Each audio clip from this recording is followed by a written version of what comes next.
Hoje com a gente o psicanalista Christian Dunker. E o roteirista e comediante que é conhecido pelo nome de Esse Menino. Tá faltando esse menino no programa. Tem tanta coisa pra perguntar Venham, pra você. queridos, fiquem à vontade. Fiquem à vontade. Amor, você que vai cozinhar hoje, né?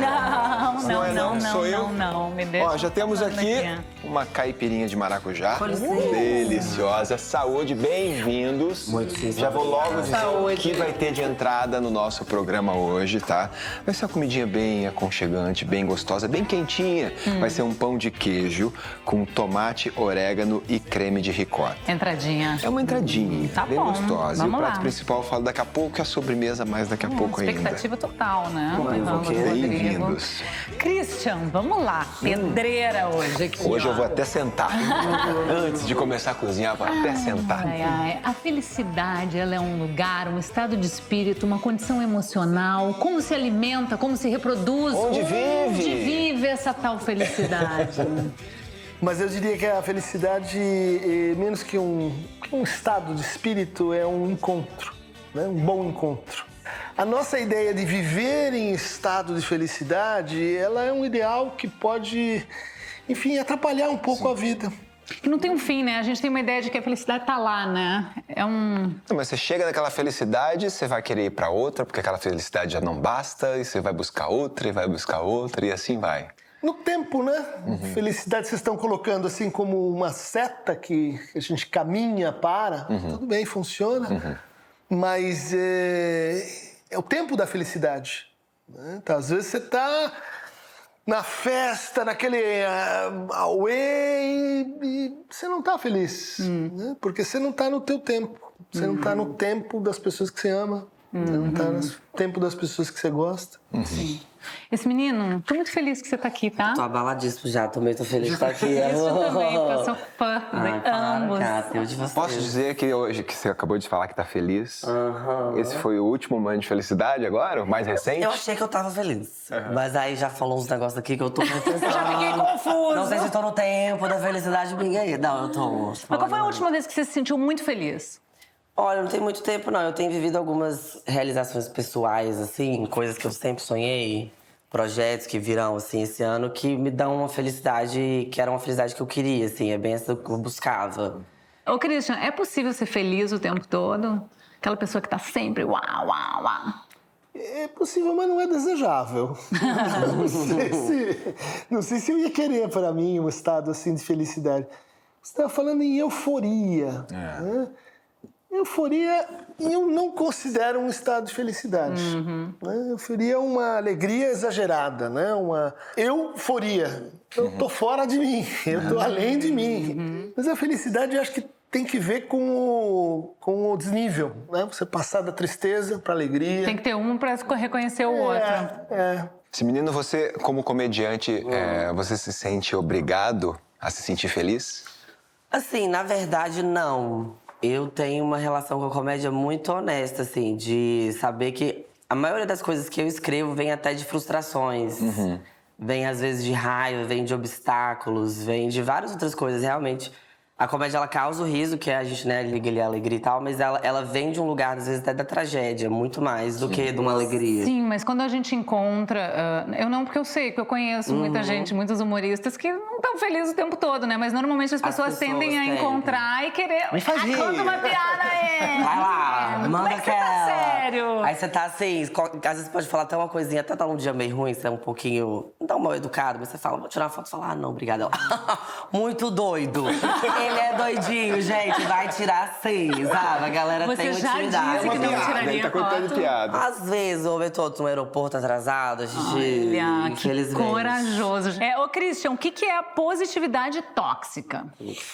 Então, é esse efeito dessa ideia de que se a gente negar as imperfeições, as tristezas, as frustrações, as decepções, a gente vai criar uma bolha de felicidade. E isso, no fundo, é uma espécie de fuga, né? de artifício para negar a vida como ela é. Eu acho que eu já fui um pouco tóxica nesse sentido, assim, de... vamos sabia? tentar ser leve, né? Não vamos pesar. Olha pra sua vida, tá melhor que a de tantos outros, né? Isso também, eu já senti culpa de estar triste, porque eu olho pra minha vida cheia de privilégios e falo, como é que eu posso estar triste com tanta gente passando dificuldade? Mas tem lugar na tristeza para todas as pessoas, né? A tristeza tem lugar em todo mundo. Inclusive, esse momento de tristeza, olha só, né? Ele é uma abertura de empatia para o outro. Sim. Bom, esse menino, ele ficou conhecido da noite pro dia ao postar um vídeo de humor com um teor crítico sobre o atraso na compra das vacinas contra a Covid. Você achou muito bom o que você fez na hora? Você falou, putz, esse aqui tá diferenciado? Eu gosto do meu trabalho bastante, eu acho ele interessante. Mas esse era só mais Mas eu não imaginava que ia ser isso, jamais, assim. Jamais planejei de forma nenhuma. E, inclusive, assim, a minha intenção, eu tava com 39 mil seguidores, a minha intenção era postar ele pra bater 40, porque normalmente eu postava um vídeo, aí crescia 1.000 seguidores, 2.000 por ali, entendeu? E aí, quantas E aí horas? postei ali mais ou menos meio-dia e eu tenho o costume de postar e não ver. Porque eu já tenho ansiedade uma vida inteira, eu já tô mal. Já tá ligado que Fica ali monitorando o que tá acontecendo, Não presta né? atenção, aí tiro a notificação, tiro tudo. Aí meu irmão me mandou uma mensagem, tipo assim, gatinha, entra lá rapidinho que tem um negócio acontecendo. E aí tava uma doidura. Aí tava todo mundo que eu amava, acompanhava o trabalho mandando mensagem. A Tata Werneck, a galera toda. E o vídeo, o pau quebrando, assim, igual nunca tinha acontecido antes. E aí eu achava, sei lá, bateu 100 mil, eu falei, putz. Isso Bateu 100 mil num dia? Bateu 100 mil num horas. dia, um negócio assim, rapidinho. Aí eu falei, nossa, pra mim, tudo de bom. Aí depois veio 300 mil, depois 500 mil, depois 1 milhão. E aí nisso eu já tava assim... Opa! Deu medo, Nossa, deu demais, porque eu fiquei assim, gente, essa galera quer o quê comigo? Mas peraí, você tava feliz nesse momento que foi crescendo, que foi batendo? Eu Tinha uma tava felicidade? feliz, tava demais. Ou euforia? Um pouco dos dois. Eu senti uma felicidade, eu consegui projetar que assim, porra, agora minha vida... Agora eu vou pagar um aluguel assim, Nossa dia Senhora. É Pix, atrás de Pix, agora vambora. E assim, tava animado. Meus pais, então, um menino de 25 anos artista, eles já estavam meio preocupados. Então eles já estavam virando, eles estavam mais tranquilos. Eu senti tudo. Em questão de uma semana, assim, eu senti todos. Isso tudo foi em uma semana? Foi uma semana, assim, turbulenta. Intensa. É. Pô, Christian, e como é que você define a tristeza? Então, é um oposto da alegria, mas eu diria assim que é um recuo em relação ao mundo. A tristeza eu acho que é um afeto fundamental para a gente se separar, para a gente deixar para trás coisas, para a gente se despedir, para a gente reconhecer o que aconteceu, né? Então, tá associado com o luto. Vamos dizer, mas o luto é a perda de uma pessoa. Não, o luto pode ser a perda de uma eleição, pode ser a perda de uma imagem, pode ser a perda de uma expectativa, pode ser a perda de um amor. Sim. Né?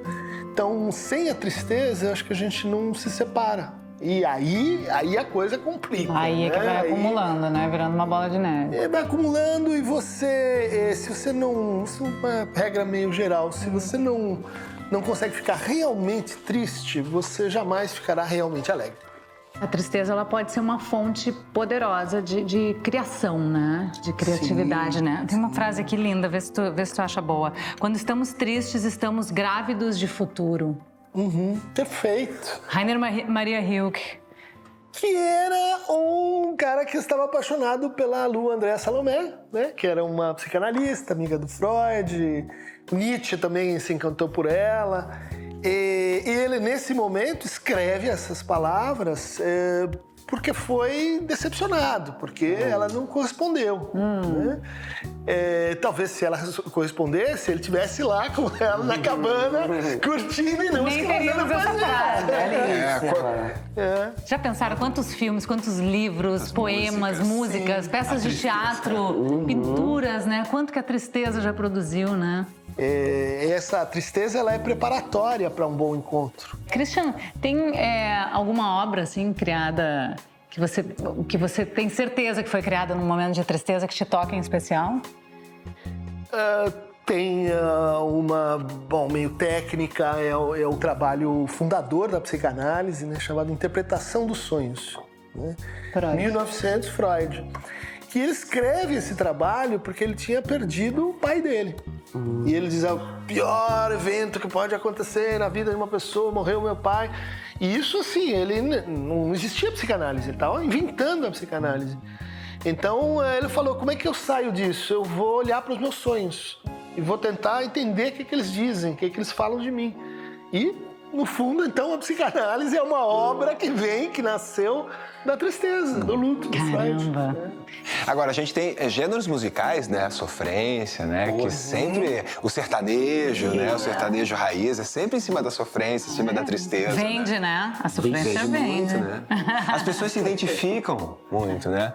Também porque o espaço para o sofrimento acabou sendo reduzido. Né? A gente recrimina, a gente associa aquele que sofre com o que fracassa, está fazendo alguma coisa errada, está sendo punido. Né? Tá contaminando, né, os outros. O sofrimento é uma experiência, vamos dizer assim, que depende de como você o reconhece. Né? Então, por exemplo, engole o choro, cala a boca, quando o casar passa. É um tipo de sofrimento. O sofrimento do herói que vai para a batalha, que vence. Você fala, puxa, esse sofrimento tornou essa pessoa o que ela é. Eu admiro ela pela relação que ela teve com o sofrimento. Quem define qual sofrimento vale e qual não vale? Ótima questão, porque isso, no fundo, é a política. É a política não no sentido dos partidos, né? Mas de quais narrativas a gente quer, vamos dizer assim, ampliar e quais a gente quer diminuir. Então, há poucos anos nesse país, a narrativa do sofrimento de gênero, sofrimento de raça... Não importava. Não importava ninguém. Isso a gente decide qual o sofrimento que a gente não quer que aconteça mais, qual o sofrimento que a gente acha importante ter. Por exemplo, vamos morrer. Péssima ideia essa, né? Péssimo. Mas experimenta lutar contra isso. Dizer que não vai acontecer, que nós não vamos sofrer por causa disso. Essa é uma política... Mas essa eu acho que é uma das maiores causas do sofrimento, né? A morte, né? Esse tabu da morte. Esse menino diz que assim que ganhou o seu primeiro dinheiro foi atrás de um analista para se cuidar. Zero. Você percebeu que... Provavelmente você deve ter percebido que precisava de ajuda antes. E talvez não tivesse condições ali de... Uma vida toda, você sabia que precisava de ajuda. Principalmente o déficit de atenção, um negócio que eu já... Na escola, passava por várias situações, eu já tinha uma noção, assim... muito clara que eu tinha, e meus pais, infelizmente, tinham uma dificuldade com isso. Já, tá inventando, inventou desculpa melhor, estuda, sei lá. Você não é maluco, aquele monte de clichê. Exato, aquela negação total. E aí, eu assim, real, primeira grana que caiu, eu fiquei com medo de começar a trabalhar demais e isso começar a me atrapalhar. Porque realmente, na minha vida, já vinha me atrapalhando em outras situações, assim. E aí, caiu uma graninha, já fui Dr. Wagner, grande Dr. Wagner, já resolvi. Todo mundo que passa Obrigada, aqui, doutor Wagner. todo mundo que passa aqui fala obrigado. Porra, genial. E aí foi realmente assim, atrás do meu diagnóstico. Eu já tinha... A depressão já era uma coisa também que eu já sabia que eu já tinha enfrentado, já tinha conseguido alguma ajuda aqui e ali, mas ainda assim não foi da forma que eu gostaria que fosse, realmente olhando, encarando de frente. E aí também aproveitei e já fiz um bem bolado e falei, bora resolver tudo aqui. Que eu... E tá fazendo. Graças a Deus. E te ajuda muito. Muito, Ave Maria. Ô, Christian, e quando é que o sofrimento vira transtorno? A gente pode dizer que ele vira um transtorno quando ele entra em duas gramáticas típicas, que é assim, eu tenho que e eu não posso como. Né? Tenho que fazer piadas, ser engraçado sempre. Tenho que. É uma coerção mental, é uma imposição que a pessoa mesma se coloca. Então a gente pode dizer, a gente entra no campo do patológico quando a gente tem uma perda de liberdade. Né? E uma perda de liberdade que tem que ver com a própria pessoa. Ô, Christian, quais são os transtornos mais comuns hoje em dia? Depressão e ansiedade, né? E... Oi. Oi. Oi, meu nome é Depressão e Ansiedade. Notícia, o Brasil é campeão mundial em ansiedade, especialmente nas grandes Campeão metrópoles. mundial. Campeão mundial e segundo colocado, ou terceiro, se não me engano, em depressão. Eu nunca tive ninguém assim da minha família com depressão, eu acho, né? Mas eu imagino uma pessoa assim num quarto escuro, deitada, sem querer viver o dia, né? Sem querer Existe, mas aí são quadros mais graves. Né? Mas assim, os mais amenos eu não saberia... A depressão é muito mais sutil, né? Eu não saberia avaliar, né, assim, uma pessoa que está deprimida, se não for essa extremo, imagem que né? eu tenho. Por exemplo, um traço depressivo menos vistoso, assim, é a autoobservação. Sabe aquela pessoa que tudo que ela está fazendo, trabalhando, dançando, brincando, ela está fazendo e se observando. Tá bom? Não tá bom. Estão olhando. A câmera não gostou desse take. Essa palavra que eu falei não caiu tão legal. A vida vai ficando cansativa, porque ela se duplicou, né? Assistir na própria vida, né? A sensação. E julgando, né? Se julgando, se detonando. Ótima colocação, porque é bem isso que acaba acontecendo. A pessoa vai sendo um espectador da sua vida. Daí ela não faz nada. Daí ela não faz nada, ela não encontra o outro, ela não partilha afetos, ela não tem planos. E aí a coisa... Desanda. Esse menino, há algum tempo atrás, aí se afastou das redes sociais, né? Sim. Deu um tempo, anunciou, inclusive, né? Deixou a gente, assim, super preocupado. O que aconteceu? Eu cheguei no meu limite. Simplesmente, assim, eu tava trabalhando muito, realmente, depois da viralização. Eu realmente entrei numa onda de... Eu tenho que aproveitar esse momento pra ganhar dinheiro, pra trabalhar, pra fazer meu nome, pra tudo. E aí, a gente tava chegando no final do ano. Já tava planejando 2022 e eu olhei e falei, putz, tem muito mais coisa pra acontecer. Mas você deprimiu? Foi isso? Ou você teve um burnout? Eu não cheguei a estar em estados onde eu já estive antes, assim. Mas eu tava caminhando pra isso. Assim, um estado depressivo que eu não queria, que eu já tava premeditando. E também acho que teve uma questão do burnout também. Porque eu fui aceitando coisas mais que eu conseguia administrar, assim, entendeu? A gente pode dizer que o burnout é um estresse? Ele é mais que o estresse. Ele é, vamos dizer assim, um estresse ruim, né, que vai se acumulando. Você começa a organizar o teu desejo a partir de listas de objetivos. Isso faz mal para o seu desejo. Você para Tem de que sonhar. dar mais, tem que render mais. E isso vai também trazendo competição dentro das empresas. Não só, né, quer dizer, dentro das empresas que sempre competiram entre si, mas isso foi produzindo técnicas de RH, de marketing, de entendimento do que é trabalhar, onde a gente considera normal que a pessoa dê mais trabalho pra gente do que a gente consegue entregar. Ah, mas aí você vai pra casa, você faz em casa. Então, você trabalha mais e você tá sempre culpado. Sempre culpado. Olha só que incrível. Que ódio. Uma porta pra depressão e outros problemas. O seu diagnóstico foi qual? Depressão, ansiedade e déficit de atenção. Bingo. Vem cá, e tem riscos da gente se definir pelo transtorno? Então, tipo, eu sou depressiva, eu sou bipolar. Muitos. Tipo, eu tenho depressão. Você pode usar isso pra simplesmente se justificar. Só muletinha. Não, é uma muleta para dizer, eu não vou na festa, eu não faço isso, eu não faço aquilo, porque eu tenho essa condição, sabe, de vida. Faz alguma coisa em relação a isso? Não, porque isso é genético, isso é biológico, eu não faço nada. Me deixa em paz. Quer dizer, você tá usando o diagnóstico para se destratar, né? Ô, amor, mas tu era bem mais ansioso, né? Eu era bem O Rodrigo, mais ele tinha uma ansioso. coisa assim, ele queria que tudo desse certo, sempre, assim. Então, ele se desdobrava, assim, mas não era uma coisa saudável, sabe? Ele sofria para as coisas darem certo. E às vezes eu dizia, tá tudo bem. Ainda sou ansioso, mas hoje eu estou medicado, né? Eu sou uma pessoa medicada, eu passei por um tratamento e eu sou medicado hoje. Eu acho muito importante falar isso, por quê? Porque eu passei anos da minha vida achando que eu ia fazer muito mal para mim me medicar com uma droga. Ou que tu não precisava. Né? Que eu não precisava dessa droga, porque, pô, tô tão bem, vou ali, faço uma yoga, vou ali, jogo um futebol, pedalo 4 horas, sei lá, dou uma respirada funda, tudo passa, tá tudo certo.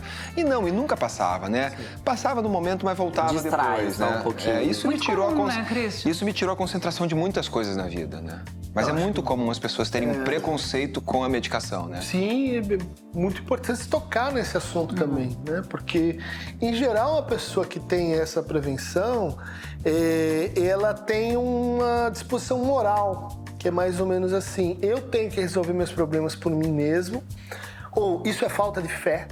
Então, você vai complicando, porque o teu sintoma vira uma ameaça àquelas divindades que você cultiva, né?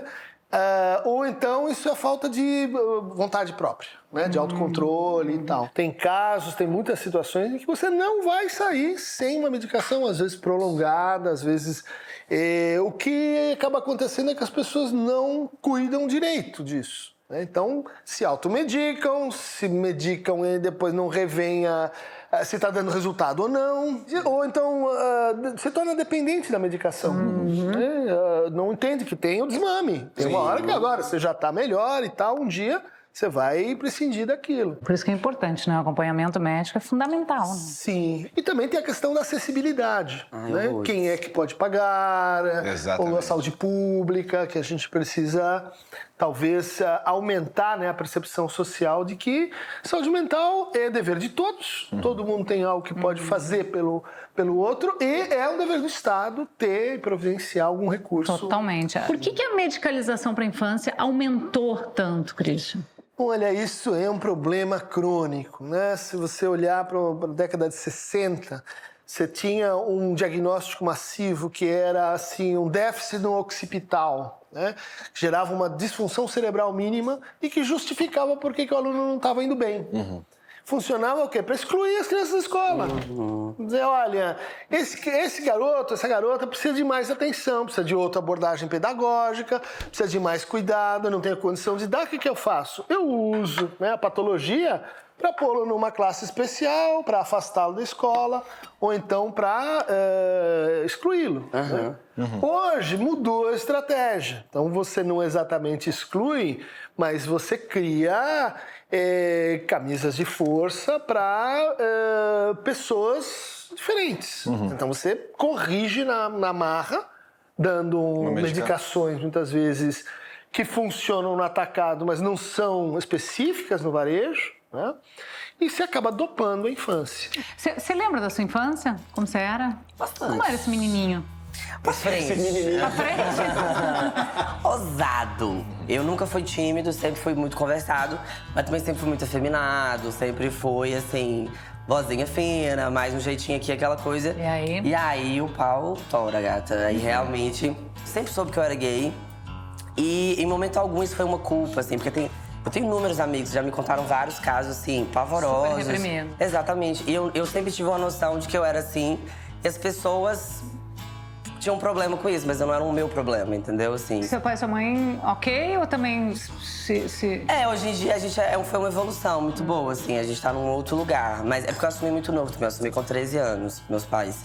E eu acho que como a falta de informação e sexualidade ligada diretamente a sexo, eles deram uma pirada, assim, sabe? Mas aí com o tempo a gente foi se entendendo, assim, eles foram evoluindo junto. Agora eu quero retomar aquele papo sobre a relação entre sofrimento e trabalho. O Christian, ele escreveu o livro Neoliberalismo como Gestão do Sofrimento Psíquico. Me diz como a dor de muitos colabora para o lucro de poucos. O neoliberalismo, ele cria uma nova política para o sofrimento, que é a seguinte: em vez de evitar que o trabalhador sofra, porque ele é parte do meu investimento, então eu vou cuidar dele, porque se ele ficar doente, ele deixa a linha de montagem. Isso valeu até 70, 73. Eu vou fazer ele sofrer mais. Eu vou fazer, por exemplo, ele ficar culpado porque ele não está entregando. Eu vou fazer ele individualizar, ele vai ficar envergonhado porque ele não sabe tudo.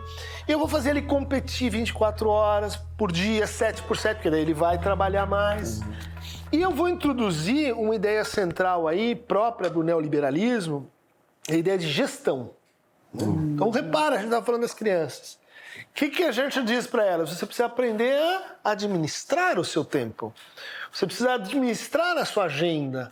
Tudo é uma questão de organizar-se. Se você se organizar, você vai adquirir asas, sair voando, vai se tornar um super ser.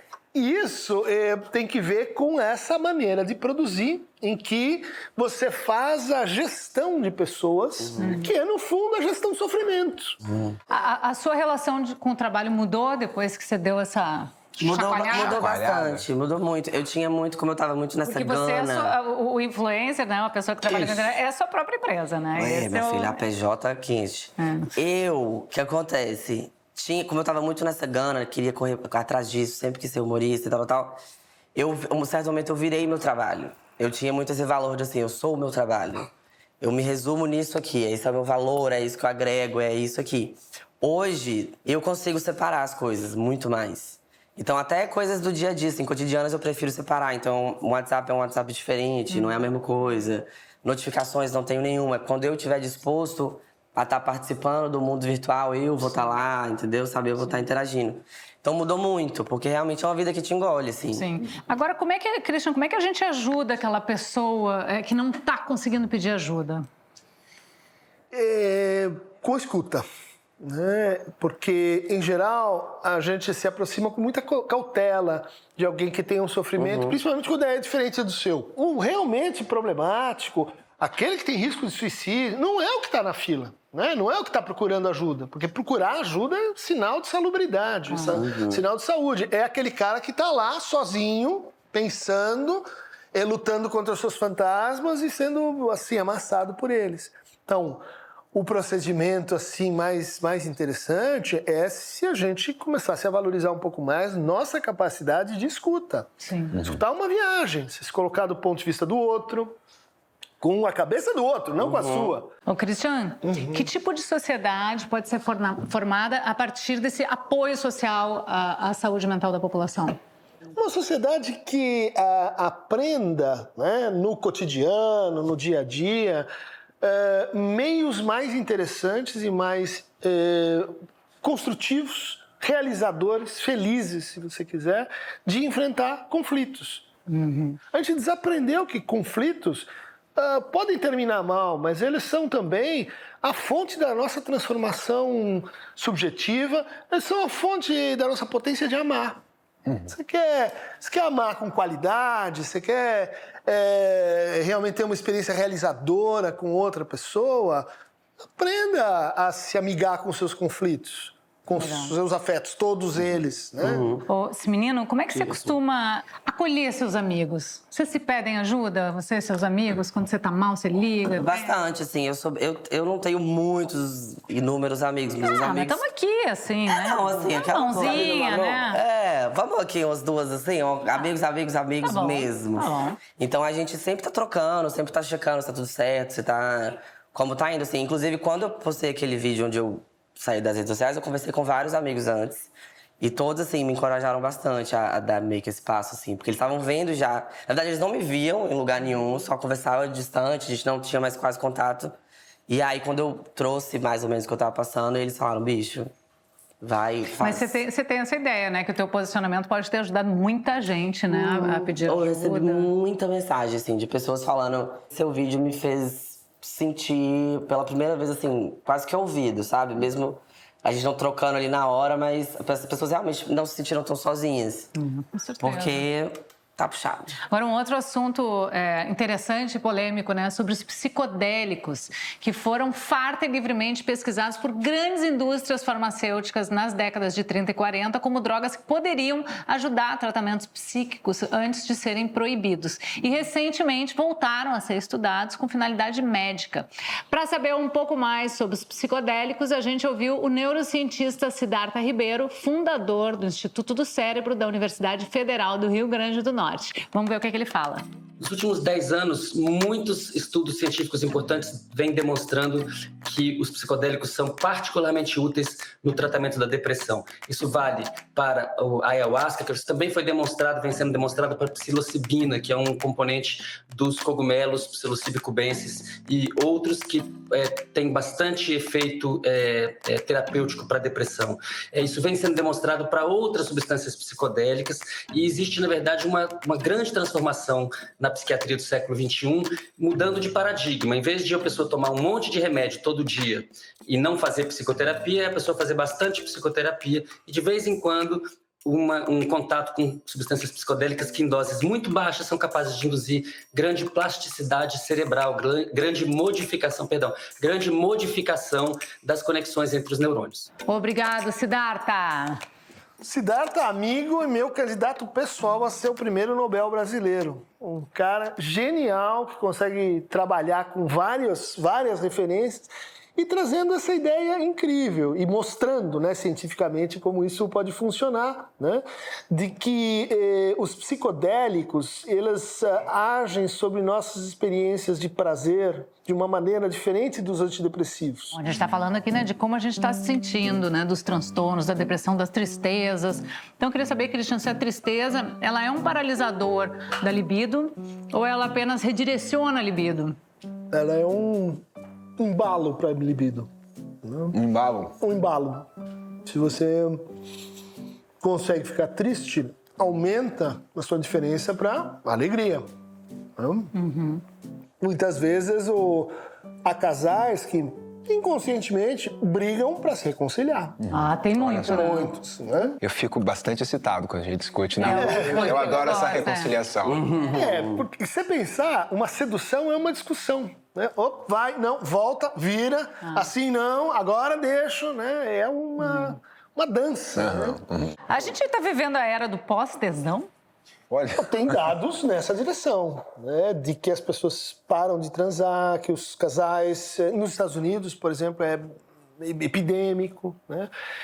E uma razão para isso a gente também passou, que é déficit de intimidade. Né? Mesmo entre pessoas que são casadas, você imaginar o casamento como um contrato e como gestão, estamos para administrar filhos e casa. Firma. E nós?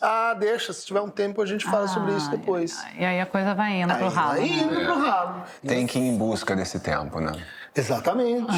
E quais são os distúrbios que mais afetam a sexualidade de homens e mulheres? Dos homens é a ejaculação precoce. Né? Muito comum e é muito estranho como muitos homens naturalizam isso. Não, é assim, é assim. Não, mas é assim, ela reclama. Reclama, mas sempre foi assim, Eu então gostei, tudo bem.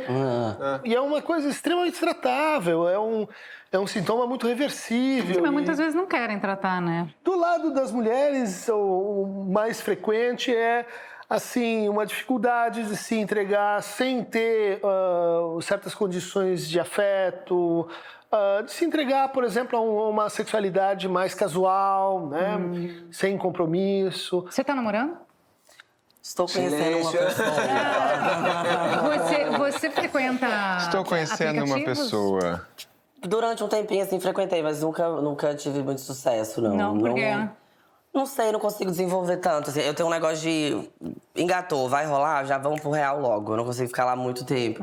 E hoje as pessoas gostam muito de ficar no aplicativo, assim. Mais ainda do que Será que enfrentar a por realidade. medo Eu da não realidade? sei. Será que é feio de ao vivo? Não sei. Mas a galera às vezes fica enrolando ali muito mais tempo. Parece estar te marinando e eu não curto. Bom, porque pode ser uma forma... Marinando é boa, né? Pode ser uma forma excitante, talvez, né? De ficar É nessa isso. distância e às vezes quando vai pro real dura menos, né? Acaba mais rápido. Ou segurança. Às vezes o prazer tá aí também, né? Nesse joguinho. É, horrores. Não curto muito, não. Você tem vontade de namorar? Você gosta? Você é namorador?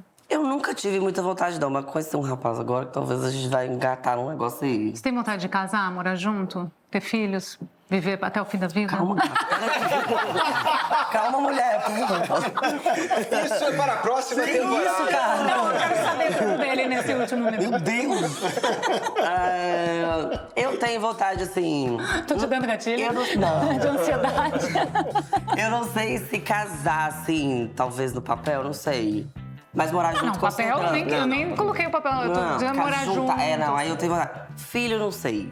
Não tenho muita paciência, não. Mas vamos ver, às vezes, quem sabe, aparece aí. Um cachorrinho, a gente adota. Rola. Ô, Christian, agora um assunto sério, né? Os medicamentos que surgiram para depressão, eles são inibidores do apetite sexual?